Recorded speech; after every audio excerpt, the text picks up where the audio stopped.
Buongiorno e bentrovati all'edizione delle 13 del notiziario di prealpina.it. Il fine settimana si apre con una serie di incidenti gravi sulle strade della provincia di Varese.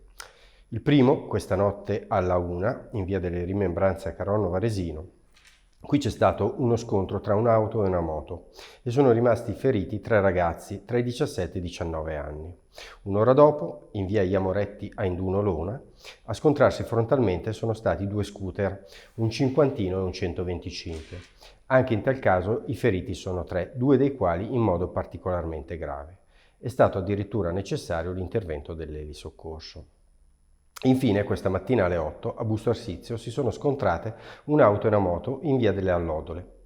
La strada è rimasta chiusa per oltre 2 ore. Il motociclista, un uomo di 32 anni, è stato sbalzato dalla sella ed è finito violentemente a terra, dopo un volo di qualche metro. L'impatto è stato grave e le sue condizioni di salute sono altrettanto gravi. Spostiamoci a Gallarate, dove si riapre il caso dei Sinti. 3 famiglie di irriducibili ieri sono tornate a occupare il campo dal quale erano state sgomberate, all'epoca erano una ventina le famiglie, nel novembre 2018, in via Lazzaretto. Il comune sta preparando una nuova ordinanza di sgombero. Vediamo il servizio di Alessandro Zaffanella. Nuovo capitolo della battaglia fra Sinti e Comune di Gallarate. Ieri le famiglie dei Saccone e dei Casagrande hanno rioccupato il terreno da cui erano stati sgomberati nel 2018, inviate immediatamente le forze dell'ordine sul luogo ed è partita una denuncia per occupazione abusiva di suolo pubblico. Le 2 famiglie hanno dichiarato che serviva loro l'allacciamento alla rete fognaria e a quella idrica. Per loro arriverà presto un foglio di via obbligatorio, anche se al momento non vogliono andarsene. Niente, noi abbiamo deciso di spostarci perché dopo un anno fissi lì, precedentemente spostamenti avanti e indietro senza nessun risultato. Lì il problema era il gabinetto, non c'era fogna, non c'era niente. Cioè adesso andiamo verso i 40 gradi col fattore bagno, è proprio rischio di malattie.